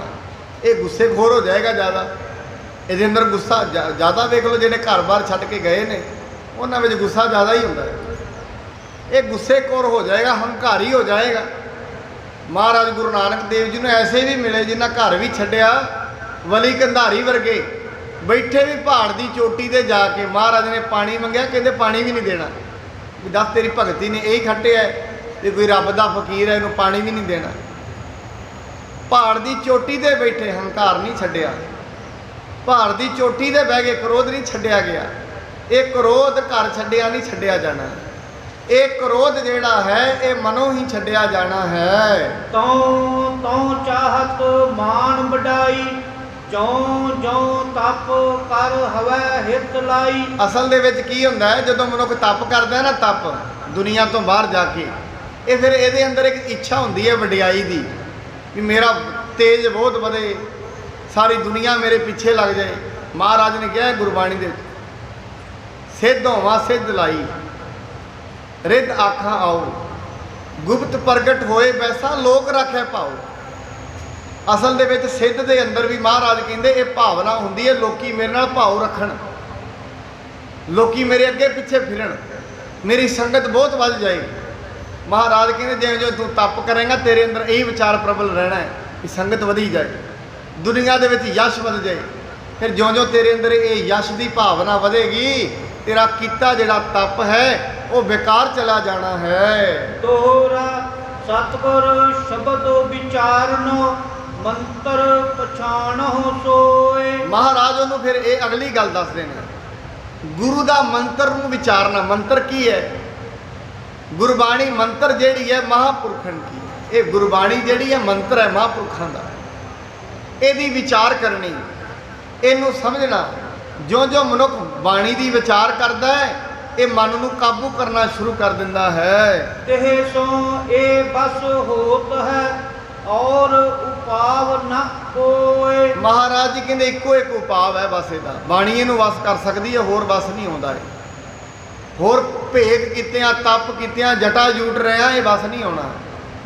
ਇਹਨੂੰ ਵਸ ਕਰਨ ਦਾ ਤਰੀਕਾ ਹੈ ਸਿਰਫ ਗੁਰੂ ਦੀ ਬਾਣੀ ਦੇ ਵਿਚਾਰ ਕੀਤਿਆਂ। ਚੋਪਈ ਬੂਝੈ ਸਮਸ ਸ਼ਬਦ ਕੋ ਕੌਣ, ਸੁਣ ਬੋਲੇ ਗੁਰ ਕਰੁਣਾ ਭਉਣ। ਕਹਿੰਦੇ ਮਹਾਰਾਜ ਜੀ ਨੂੰ ਉਹਨੇ ਫਿਰ ਸ਼ਬਦ ਪੁੱਛਿਆ, ਫਿਰ ਸਵਾਲ ਪੁੱਛ ਲਿਆ, ਗੁਰੂ ਜੀ ਸ਼ਬਦ ਕੀ ਹੁੰਦਾ ਹੈ? ਇਹ ਵੀ ਤਾਂ ਦੱਸੋ ਨਾ। ਇਹ ਬੜਾ ਸੋਹਣਾ ਸਵਾਲ ਹੈ ਉਹਦਾ, ਕਿਉਂਕਿ ਜਿਗਿਆਸੂ ਹੈ। ਜਿਹੜਾ ਜਿਗਿਆਸੂ ਦਾ ਸਵਾਲ ਹੁੰਦਾ ਬੜਾ ਹੀ ਡੂੰਘਾ ਹੈ, ਕਿਉਂਕਿ ਜਿਗਿਆਸੂ ਮਾਰਗ ਤੇ ਤੁਰਿਆ ਹੁੰਦਾ ਹੈ। ਸਵਾਲ ਕਰੇਗਾ ਹੀ ਉਹ ਜਿਹਨੂੰ ਜਾਣਨ ਦੀ ਇੱਛਾ ਹੈ। ਜਿਗਿਆਸੂ ਦਾ ਜਦੋਂ ਆਪਾਂ ਜਿਗਿਆਸੂ ਦਾ ਜਦੋਂ ਅਸੀਂ ਪੂਰਾ ਸ਼ਬਦ ਦਾ ਪੜ੍ਹਦੇ ਹਾਂ, ਜਿਗਿਆਸੂ ਕੌਣ ਹੁੰਦਾ ਹੈ? ਹਿੰਦੀ 'ਚ ਕਹਿੰਦੇ ਨੇ ਜਾਣਨੇ ਕੀ ਇੱਛਾ ਰੱਖਣੇ ਵਾਲਾ। ਜਿਹੜਾ ਜਾਣਨ ਦੀ ਇੱਛਾ ਰੱਖਦਾ ਉਹਨੂੰ ਜਿਗਿਆਸੂ ਕਹਿੰਦੇ ਨੇ। ਹੁਣ ਮਹਾਰਾਜ ਜੀ ਨੂੰ ਕਹਿੰਦਾ, ਮਹਾਰਾਜ ਸ਼ਬਦ ਕੀ ਹੁੰਦਾ ਹੈ? ਜਗ ਝੂਠੋ ਐਸੋ ਦਿੜ ਜਾਨਾ, ਮ੍ਰਿਗ ਤ੍ਰਿਸ਼ਨਾ ਕੇ ਨੀਰ ਸਮਾਨਾ। ਮਹਾਰਾਜ ਜੀ ਕਹਿੰਦੇ ਨੇ ਸ਼ਬਦ ਪਤਾ ਵੀ ਕੀ ਹੈ? ਗੁਰੂ ਜੋ ਦੱਸ ਰਹੇ ਵੀ ਇਹ ਜਗਤ ਝੂਠਾ, ਇਹ ਸ਼ਬਦ ਹੈ, ਇਹ ਗੁਰੂ ਦੀ ਵਿਚਾਰ ਹੈ। ਜਗਤ ਨੂੰ ਝੂਠਾ ਕਰਕੇ ਸਮਝੋ ਕਿਵੇਂ? ਜਿਵੇਂ ਮ੍ਰਿਗ ਤ੍ਰਿਸ਼ਨਾ ਹੁੰਦੀ। ਗਰਮੀ ਦਾ ਟਾਈਮ ਹੈ, ਆਪ ਜੀ ਨੇ ਦੁਪਹਿਰੇ ਸੜਕ ਤੇ ਨਿਕਲਿਓ, ਦੂਰੋਂ ਵੇਖੋਗੇ ਐਵੇਂ ਲੱਗੇਗਾ ਸੜਕ ਤੇ ਪਾਣੀ ਹੈ। ਜਦੋਂ ਨੇੜੇ ਜਾਈਦਾ ਉੱਥੇ ਵੇਖਦੇ ਇੱਥੇ ਪਾਣੀ ਹੈ ਨਹੀਂ, ਫਿਰ ਵੇਖੋਗੇ 1 ਕਿਲੋਮੀਟਰ ਤੇ ਪਾਣੀ। ਇਹਨੂੰ ਕਹਿੰਦੇ ਨੇ ਮ੍ਰਿਗ ਤ੍ਰਿਸ਼ਨਾ। ਇਹਨੂੰ ਮ੍ਰਿਗ ਤ੍ਰਿਸ਼ਨਾ ਕਿਉਂ ਕਹਿੰਦੇ ਨੇ? ਇਹ ਜ਼ਿਆਦਾ ਰਾਜਸਥਾਨ ਦੇ ਅੰਦਰ ਹੀਰਨਾਂ ਨਾਲ ਵਾਪਰਦਾ ਹੈ। ਮ੍ਰਿਗ ਵਿਚਾਰਾ ਦੂਰੋਂ ਸੋਚਦਾ ਹੈ ਵੀ ਪਾਣੀ ਪਿਆ, ਭੱਜ ਕੇ ਪੀਵਾਂ, ਕਿਲੋਮੀਟਰ ਤੇ ਜਾਂਦਾ ਪਾਣੀ, ਫਿਰ ਹੈ ਹੀ ਨਹੀਂ ਪਾਣੀ, ਉੱਤੇ ਝੂਠਾ ਹੈ ਸਭ। ਇਹ 3 ਚੀਜ਼ਾਂ ਗੁਰਬਾਣੀ ਵਿੱਚ ਵੀ ਆਉਂਦੀਆਂ ਨੇ, ਮ੍ਰਿਗ ਤ੍ਰਿਸ਼ਨਾ ਤੇ ਇੱਕ ਹਰਚੰਦੌਰੀ। ਇਹ 3 ਚੀਜ਼ਾਂ ਅਸਲ 'ਚ ਹੈ ਨਹੀਂ, ਪਰ ਮਨੁੱਖ ਨੂੰ ਭਾਸਦੀਆਂ ਨੇ, ਮਨੁੱਖ ਨੂੰ ਲੱਗਦੀਆਂ ਨੇ। ਐਵੇਂ ਮਹਾਰਾਜ ਕਹਿੰਦੇ ਸੰਸਾਰ ਵੀ ਹੈ, ਤੈਨੂੰ ਲੱਗ ਰਿਹਾ ਇਹ ਹੈ ਸੱਚ ਹੈ, ਪਰ ਇਹ ਜੋ ਕੁਝ ਅਸੀਂ ਵੇਖ ਰਹੇ ਹਾਂ ਸੱਚ ਨਹੀਂ ਹੈ। ਫਿਰ ਆਪਾਂ ਕਹਾਂਗੇ ਵੀ ਲੈ ਮੈਂ ਦਰਖਤ ਦੇ ਹੱਥ ਲਾਇਆ, ਸੱਚ ਨਹੀਂ ਹੈ। ਦਰਖਤ ਤੇ ਦਰਖਤ ਹੈ, ਪਰ ਦਰਖਤ ਦੀ ਹੋਂਦ ਸਦਾ ਨਹੀਂ ਹੈ। ਇਹ ਸਦਾ ਨਹੀਂ ਰਹਿਣਾ ਦਰਖਤ ਜਿਹੜਾ ਲੱਗਿਆ। ਇਸ ਕਰਕੇ ਅਸੀਂ ਜੋ ਪਿਆਰ ਪ੍ਰੇਮ ਕਿਸੇ ਨਾਲ ਪਾਇਆ ਹੈ, ਇਹ ਪ੍ਰੇਮ ਸਦੀਵੀ ਨਹੀਂ ਰਹਿਣਾ, ਇਹ ਸੱਚ ਹੈ। ਮਹਾਰਾਜ ਕਹਿੰਦੇ ਇਹਨੂੰ ਆਪਣੇ ਦਿਲ ਦੇ ਵਿੱਚ ਜਾਣ ਲੈਣਾ ਚਾਹੀਦਾ ਹੈ। ਇਹ ਹੀ ਗੁਰੂ ਦਾ ਸ਼ਬਦ ਹੈ। ਤੇ ਸੋ ਕਛ ਸੰਕਲਪ ਨਾ ਕਰੀਏ, ਝੂਠ ਜਾਨ ਮਨ ਤੇ ਪਰ ਹਰੀਏ। ਇਸ ਕਰਕੇ ਮਹਾਰਾਜ ਕਹਿੰਦੇ ਨੇ, ਵੀ ਇਸ ਕਰਕੇ ਵਾਸਤਾ ਨਾ ਰੱਖ ਬਹੁਤਾ। ਹੁਣ ਅੱਗੇ ਨੇ ਇੱਕ ਸਵਾਲ ਹੋਰ ਵੀ ਕਰੇਗਾ ਬੜਾ ਵਧੀਆ, ਵੀ ਜੇ ਸਮਾਜ ਝੂਠ ਹੈ, ਸਾਰਾ ਕੰਮ ਤੇ ਸਮਾਜ ਵਿੱਚ ਹੀ ਹੋਣਾ, ਅੱਗੇ ਕਰੇਗਾ ਉਹ ਸਵਾਲ। ਹੁਣ ਮਹਾਰਾਜ ਜੀ ਨੂੰ ਕਹਿੰਦੇ ਨੇ ਇਸ ਕਰਕੇ ਸਮਾਜ ਨੂੰ ਨਾ ਆਪਣੇ ਮਨ ਦੇ ਵਿੱਚ ਇਹ ਸਮਝ ਵੀ ਇਹ ਸਭ ਕੁਝ ਜੋ ਮੈਂ ਵੇਖ ਰਿਹਾ, ਇਹ ਜਿਹੜਾ ਪਸਾਰਾ ਹੈ ਝੂਠ ਹੀ ਹੈ। ਵੇਖੋ ਇੱਕ ਝੂਠ ਤੇ ਸਾਡੇ ਸਾਹਮਣੇ ਹੀ ਹੋ ਗਿਆ। ਜਦੋਂ ਜਵਾਨ ਸੀ ਕਦੇ ਸੋਚਿਆ ਸੀ ਵੀ ਇਹ ਬੜੇਪਾ ਵੀ ਆ ਜਾਏਗਾ? ਜਿਨ੍ਹਾਂ ਦੇ ਵਾਲ ਕਾਲੇ ਨੇ ਉਹਨਾਂ ਕਦੀ ਸੋਚਿਆ ਸੀ ਵੀ ਚਿੱਟੇ ਵੀ ਹੋਣਗੇ? ਹੋ ਗਿਆ, ਪਤਾ ਵੀ ਨਹੀਂ ਲੱਗਿਆ। ਸੂਰਜ ਹੋਈ, ਧਰਤੀ ਹੋਈ, ਘਰ ਹੋਈ, ਇੱਟਾਂ ਹੋਈ, ਸਭ ਕੁਝ ਹੋਈ। ਉਹ ਮੰਜੀ ਵੀ ਹੋਈ ਜਿੱਤੇ ਪੈਂਦੇ ਹੁੰਦੇ ਸੀ। ਮੰਜੀ ਨਹੀਂ ਬਦਲੀ, ਮਨੁੱਖ ਪੈਣ ਵਾਲਾ ਬਦਲ ਗਿਆ ਉੱਥੇ। ਪਰ ਮੰਜੀ ਸਵਾਲ ਕਰੇ ਵੀ ਤੂੰ ਤੇ ਕਹਿੰਦਾ ਸੀ ਸਦਾ ਐਵੇਂ ਹੀ ਰਹਿਣਾ, ਝੂਠ ਹੋ ਗਿਆ ਨਾ। ਮਨ 'ਚ ਸੋਚਦੇ ਸੀ ਵੀ ਇਹ ਜਵਾਨੀ ਇਵੇਂ ਹੀ ਰਹਿਣੀ ਹੈ, ਬਦਲ ਗਈ ਹੈ ਜਵਾਨੀ। ਅੱਜ ਕਾਲੀ ਮੂੰਹ ਧੋਲੇ ਆਏ। ਹੁਣ ਧੋਲਿਆਂ ਤੋਂ ਅੱਗੇ ਕੀ ਹੈ? ਅਗਲੇ ਸੱਚਾਈ ਤੋਂ ਤਾਂ ਸਾਰੇ ਹੀ ਵਾਕਫ ਨੇ। ਪਹਿਲਾਂ ਕਾਲੇ ਨੇ, ਪਹਿਲਾਂ ਜਵਾਨੀ ਹੈ। ਬਾਲ, ਜਵਾਨੀ ਔਰ ਬਿਰਧਪੁਨ तीन अवस्था जान। गुरु तेग बहादुर जी महाराज तीन ही तो अवस्थावां ने। ਪਹਿਲਾਂ ਬਾਲਪਨ ਹੈ, ਫਿਰ ਜਵਾਨੀ ਹੈ, ਫਿਰ ਬੁਢੇਪਾ। ਹੁਣ ਬੁਢੇਪੇ ਤੋਂ ਅੱਗੇ ਦੀ ਵਿਚਾਰ ਨਹੀਂ ਕੋਈ ਕਰਦਾ ਦੁਨੀਆ 'ਚ। ਬੁਢੇਪੇ ਤੋਂ ਅੱਗੇ ਕੀ ਹੁੰਦਾ ਹੈ? ਉਹ ਤੋਂ ਡਰ ਲੱਗਦਾ। ਜੋ ਬੁਢੇਪੇ ਤੋਂ ਅੱਗੇ ਹੁੰਦਾ ਹੈ ਉਹ ਤੋਂ ਡਰ ਲੱਗਦਾ। ਹਰੇਕ ਕੋਈ ਡਰਦਾ। ਇਸ ਕਰਕੇ ਕਈ ਵੀ ਮਨੁੱਖ ਇਹ ਗੱਲ ਕਹਿੰਦਾ ਕਿਤੇ ਕਥਾ ਕਰੇ ਵੀ ਇਹ ਮਿਰਤ ਦੀ ਗੱਲ ਨਾ ਕਰਿਆ ਕਰੇ। ਮਿਰਤ ਦੀ ਗੱਲ ਤੋਂ, ਮੌਤ ਤੋਂ ਡਰ ਲੱਗਦਾ। ਇਸ ਕਰਕੇ ਮਹਾਰਾਜ ਨੂੰ ਕਹਿੰਦੇ ਨੇ ਆਪਣੇ ਮਨ ਦੇ ਵਿੱਚ ਜਾਣ ਲੈ, ਜੋ ਕੁਝ ਆਕਾਰ ਪ੍ਰਪੰਚ ਤੂੰ ਵੇਖ ਰਿਹਾ ਹੈ ਇਹ ਸੱਚ ਨਹੀਂ ਹੈ। ਸੱਸੇ ਸੀਗ ਧਨ ਲੈ ਕਰ ਮਾਹੀ, ਰਿਪ ਜੀਤਨ ਇਚ ਕੋ ਨਾ ਕਰਾਹੀ। ਮਹਾਰਾਜ ਕਹਿੰਦੇ ਨੇ ਵੀ ਇਹ ਅਸਲ 'ਚ ਪਤਾ ਵੀ ਕਿਵੇਂ ਹੈ, ਇਹ ਦੁਨੀਆ ਕਿਵੇਂ ਹੈ। ਖਰਗੋਸ਼ ਦੇ ਸਿੰਘ ਨਹੀਂ ਹੁੰਦੇ, ਪਰ ਮਨੁੱਖ ਨਾ ਕਈ ਵਾਰੀ ਭੁਲੇਖਾ, ਉਹਦੇ ਕੰਨ ਸਿੱਧੇ ਹੁੰਦੇ ਨੇ ਖਰਗੋਸ਼ ਦੇ। ਮਨੁੱਖ ਨੂੰ ਭੁਲੇਖਾ ਲੱਗਦਾ ਵੀ ਖਰਗੋਸ਼ ਦੇ ਸਿੰਘ ਨੇ, ਪਰ ਉਹ ਨਾਲ ਦੀ ਨਾਲ ਥੱਲੇ ਕਰ ਕਹਿੰਦੇ ਇਹ ਐਵੇਂ ਹੈ ਦੁਨੀਆ। ਜਿਵੇਂ ਕੋਈ ਬੰਦਾ ਐਵੇਂ ਸੋਚੇ ਵੀ ਖਰਗੋਸ਼ ਦੇ ਸਿੰਘਾਂ ਦਾ ਧਨੁਸ਼ ਬਣਾ ਕੇ ਦੁਨੀਆ ਆਪਣੇ ਵੈਰੀ ਤੋਂ ਜਿੱਤ ਲਵਾਂ, ਕਹਿੰਦੇ ਨਹੀਂ ਹੋ ਸਕਦਾ, ਉਹਦੇ ਸਿੰਘ ਹੈ ਹੀ ਨਹੀਂ। ਇਸ ਪ੍ਰਕਾਰ ਦੀ ਇਹ ਦੁਨੀਆ ਹੈ। ਹਰੀ ਲਤਾ ਭੀ ਬੀਚ ਆਕਾਸ਼ਾ, ਤਿਸ ਕੇ ਪੁੰਸਪ ਕੌਣ ਕਰ ਆਸਾ। ਇੱਕ ਹੋਰ ਮਹਾਰਾਜ ਉਦਾਹਰਣ ਦਿੰਦੇ ਨੇ, ਕਹਿੰਦੇ ਐਵੇਂ ਲੱਗਦਾ ਕਈ ਵਾਰ ਜਿਵੇਂ ਆਕਾਸ਼ ਦੇ ਵਿੱਚ ਨਾ ਵੇਲ ਚੜੀ ਹੋਏ। ਇਹ ਵੀ ਇੱਕ ਉਦਾਹਰਣ ਵਿਦਾਂਤ ਦੇ ਵਿੱਚ ਆਉਂਦਾ ਹੈ, ਵਿਦਾਂਤ ਦੇ ਗ੍ਰੰਥਾਂ 'ਚ, ਵੀ ਆਕਾਸ਼ ਦੇ ਅੰਦਰ ਜਿਵੇਂ ਵੇਲ ਚੜੀ ਹੈ। ਉਹ ਵੇਲ ਦੇ ਜਿਹੜੇ ਹੈ ਤੇ ਹੈ ਨਹੀਂ ਲੱਗਦੀ ਹੈ। ਜਿਵੇਂ ਆਪਾਂ ਨੂੰ ਕਈ ਵਾਰ ਲੱਗਦਾ ਹੈ ਨਾ ਵੀ ਅਸੀਂ ਇੱਥੇ ਖੜੇ ਹਾਂ, ਉੱਤੋਂ ਬੱਦਲ ਚੱਲ ਰਹੇ, ਬੱਦਲ ਤੇ ਚੱਲਦੇ ਨੇ ਵੈਸੇ, ਸਾਨੂੰ ਇਵੇਂ ਲੱਗਦਾ ਜਿਵੇਂ ਆਕਾਸ਼ ਵੀ ਚੱਲ ਰਿਹਾ। ਨਹੀਂ, ਅਸੀਂ ਚੱਲਦੇ ਬੱਦਲ ਹੁੰਦੇ ਨੇ। ਇਸ ਕਰਕੇ ਮਨੁੱਖ ਨੂੰ ਦੁਨੀਆ ਤੇ ਕੁਛ ਐਸਾ ਲੱਗਦਾ ਹੈ ਵੀ ਇਹ ਸਦਾ ਹੀ ਬਣਿਆ ਰਹਿਣਾ, ਜਿਵੇਂ ਦਾ ਅਸੀਂ ਵੇਖ ਰਹੇ ਐਵੇਂ ਹੀ ਰਹਿਣਾ। ਪਰ ਮਹਾਰਾਜ ਕਹਿੰਦੇ ਐਸਾ ਨਹੀਂ ਹੈ। ਹਰ ਚੰਦੋਰੀ ਕੇਰ ਬਜ਼ਾਰਾ, ਪੂਰੇ ਨਾ ਕਹੇ ਬਰਨੋ ਵਿਵਹਾਰਾ। ਅਗਲਾ ਉਦਾਹਰਣ ਕਹਿੰਦੇ ਨੇ ਹਰ ਚੰਦੋਰੀ। ਹਰ ਚੰਦੋਰੀ ਦਾ ਮਤਲਬ ਹੁੰਦਾ ਹੈ ਹਰ ਚੰਦੋਰੀ, ਹਰੀ ਚੰਦ ਦੀ ਨਗਰੀ। ਕਹਿੰਦੇ ਉਹ ਕਿਸੇ ਕੰਮ ਨਹੀਂ ਆਉਂਦੀ, ਉੱਥੇ ਕੋਈ ਵਿਹਾਰ ਨਹੀਂ ਹੁੰਦਾ। ਕਿਉਂ ਅਸਤ ਲਖ ਜਗ ਪਰਪੰਚਾ, ਕਿਉਂ ਸੰਕਲਪ ਉਠਾਵਹਿ ਰੰਚਾ। ਇਸ ਕਰਕੇ ਮਨਾ ਆਪਣੀ ਜ਼ਿੰਦਗੀ ਦੇ ਵਿੱਚ ਇਸ ਨੂੰ ਅਸਤ ਸਮਝ। ਫਿਰ ਜੇ ਇਹਨੂੰ ਅਸਤ ਸਮਝਣਾ ਫਿਰ ਕੰਮਕਾਜ ਨਾ ਕਰੀਏ। ਮਾਰ ਕਹਿੰਦੇ ਕੰਮਕਾਜ ਤੇ ਕਰ, ਪਰ ਸਾਰੇ ਕੰਮਕਾਰ ਕਰਦੇ ਆ ਇਹ ਯਾਦ ਤੇ ਰੱਖ ਵੀ ਪਰਮਾਤਮਾ ਵੀ ਹੈ। ਮਨੁੱਖ ਅਸਲ ਦੇ ਵਿੱਚ ਕਰਦਾ ਕੀ ਹੈ, ਜਿਵੇਂ ਅਸੀਂ ਯਾਦ ਕਿਵੇਂ ਰੱਖਣਾ। ਅਸੀਂ ਬਾਜ਼ਾਰ ਦੇ ਵਿੱਚ ਇੱਥੋਂ ਚਲੇ ਜਾਈਏ ਕਿਤੇ ਘੁੰਮਣ, ਹੁਣ ਜਦੋਂ ਘੁੰਮਣ ਜਾਂਦੇ ਆ ਪਿੱਛੇ ਯਾਦ ਕਿਹਦੀ ਰਹਿੰਦੀ ਹੈ?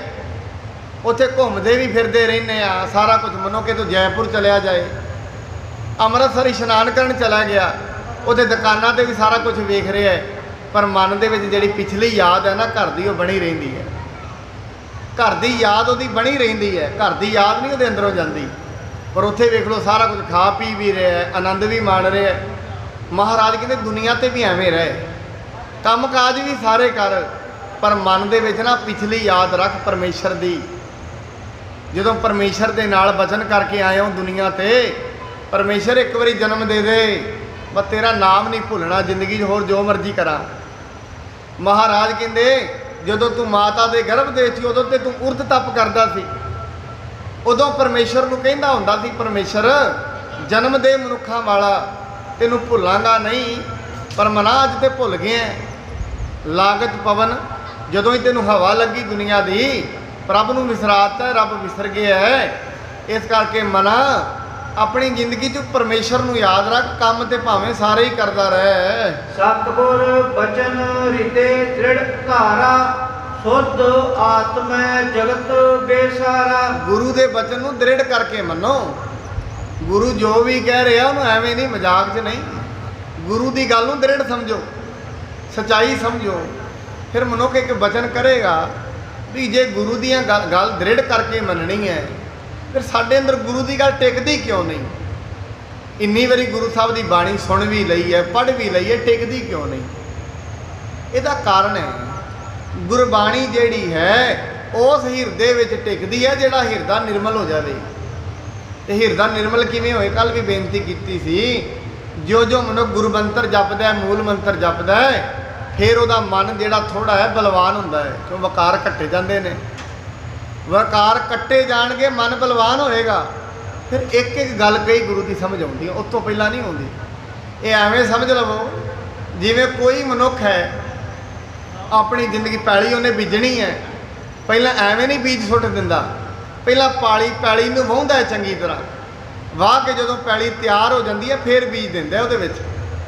ਹੁਣ ਮਨੁੱਖ ਜਪਜੀ ਸਾਹਿਬ ਦੀ ਬਾਣੀ ਵੀ ਪੜ੍ਹੇ, ਮਨੁੱਖ ਕਹੇ ਮੇਰੇ ਅੰਦਰ ਇਹਦਾ ਅਸਰ ਨਹੀਂ ਹੋਇਆ। ਅਸਰ ਨਾ ਹੋਣ ਦਾ ਕਾਰਨ ਹੈ ਇਹਦੇ ਕੋਲ ਮੂਲ ਮੰਤਰ ਗੁਰਮੰਤਰ ਦਾ ਜਾਪ ਨਹੀਂ ਹੈ। ਮਨ ਰਿਪ ਜੀਤਨ ਕੀ ਇਹ ਰੀਤਾ, ਪਾਵ ਹੈ ਸੁਖ ਜੋ ਕਰਹਿ ਧਰ ਚੀਤਾ। ਮਹਾਰਾਜ ਜੀ ਕਹਿੰਦੇ ਜਿਹੜੇ ਮਨੁੱਖ ਆਪਣੇ ਮਨ ਦੇ ਵਿੱਚ ਪਰਮਾਤਮਾ ਦੀ ਬੰਦਗੀ ਨੂੰ ਦ੍ਰਿੜ ਕਰ ਲੈਂਦੇ ਨੇ, ਉਹ ਕਾਮ ਕ੍ਰੋਧ ਲੋਭ ਮੋਹ ਹੰਕਾਰ ਰੂਪੀ ਵੈਰੀਆਂ ਨੂੰ ਜਿੱਤ ਲੈਂਦੇ ਹਨ। ਪੀਰ ਬਹਾਵਲ ਹੱਕ ਇੱਕ ਐ ਹੀ, ਸੁਣ ਕੇ ਬਚਨ ਬਹੁਰ ਸੋ ਕਹਿ। ਉੱਥੇ ਨੇ ਇੱਕ ਫਕੀਰ ਹੋਰ ਵੀ ਹੈ, ਉਹਦਾ ਨਾਂ ਹੈ ਬਹਾਵਲ ਹੱਕ। ਉਹ ਕਹਿੰਦਾ ਹੈ ਗੁਰੂ ਮਹਾਰਾਜ ਇੱਕ ਬਚਨ ਮੇਰਾ ਵੀ ਸ਼ਰਵਣ ਕਰੋ। ਤੋਹਰਾ ਸ਼੍ਰੀ ਨਾਨਕ ਉਪਦੇਸ਼ ਮਹਿ, ਮਾਇਆ ਕਹੋ ਜੇ ਕੂੜ। ਕਹਿੰਦੇ ਮਹਾਰਾਜ ਤੁਸੀਂ ਆਪਣੇ ਉਪਦੇਸ਼ ਕਿਹਾ ਵੀ ਮਾਇਆ ਕੂੜ ਹੈ, ਜੇ ਤੁਸੀਂ ਮਾਇਆ ਨੂੰ ਝੂਠ ਕਹਿੰਦੇ ਹੋ। ਪੁਨ ਤਿਸ ਬਿਨ ਵਿਵਹਾਰ ਜੇ, ਹੋਤ ਨਹੀਂ ਕੋ ਪੂਰ। ਪਰ ਮਹਾਰਾਜ ਜੀ ਮਾਇਆ ਤੋਂ ਬਿਨਾ ਕਿਹੜਾ ਕੰਮ ਸਿਰੇ ਚੜ੍ਹਦਾ?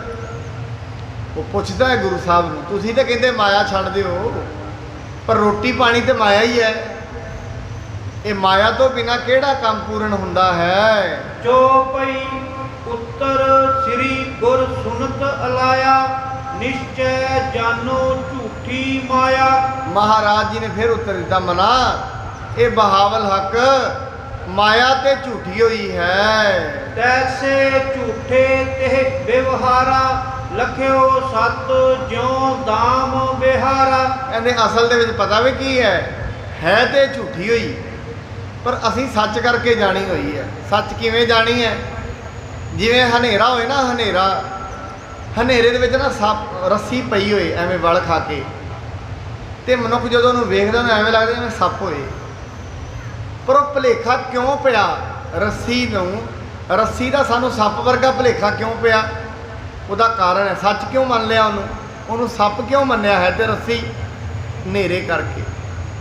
ਮਨੁੱਖ ਇਹ ਦੁਨੀਆ ਨੂੰ ਝੂਠੀ ਜਿਹੜੀ ਮਨੁੱਖ ਨੇ ਛੱਡਣੀ ਹੈ, ਇਹਨੂੰ ਸੱਚ ਕਿਉਂ ਮੰਨਦਾ ਹੈ? ਅਗਿਆਨਤਾ ਕਰਕੇ।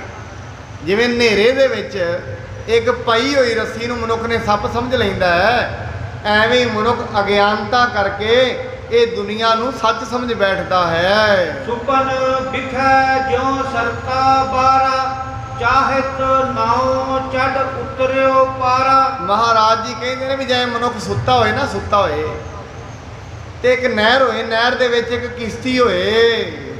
ਸੁਪਨ ਟਕਾ ਦੇ ਸੋ ਲੰਘ ਜਾਈ, ਇਸ ਰੀਤ ਤੇ ਲਿਓ ਲਖਾਈ। ਤੇ ਉਹ ਨਹਿਰ ਦੇ ਵਿੱਚ ਕਿਸ਼ਤੀ ਖਲੋਤੀ ਹੈ ਸੁਪਨੇ ਦੇ ਵਿੱਚ, ਤੇ ਉਹਨੂੰ 2 ਰੁਪਏ ਦਿੰਦਾ ਕਿਸ਼ਤੀ ਵਾਲੇ ਨੂੰ, ਮੈਨੂੰ ਨਹਿਰ ਪਾਰ ਕਰਾ ਦੇ।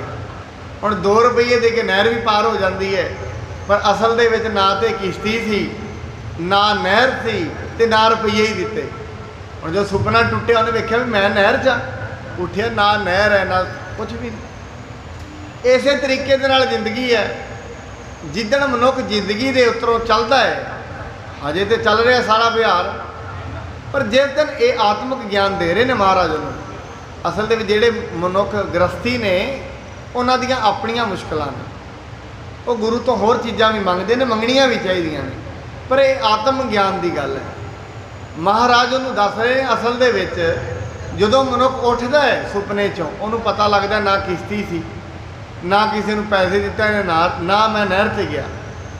ਐਵੇਂ ਹੀ ਜ਼ਿੰਦਗੀ ਦੇ ਵਿੱਚ ਮਨੁੱਖ ਦਾ ਜਦੋਂ ਇਹ ਸੁਪਨਾ ਟੁੱਟਣਾ ਹੈ ਨਾ, ਜਿਹੜਾ ਸੁਪਨਾ ਅਸੀਂ ਲੈ ਰਹੇ ਹਾਂ ਆ ਵੀ ਸੁਪਨਾ ਹੀ ਹੈ। ਕਿਸੇ ਚੀਜ਼ ਨੂੰ ਝੂਠੀ ਨੂੰ ਸੱਚ ਕਰਕੇ ਮੰਨਣਾ ਸੁਪਨਾ ਹੀ ਹੁੰਦਾ ਹੈ।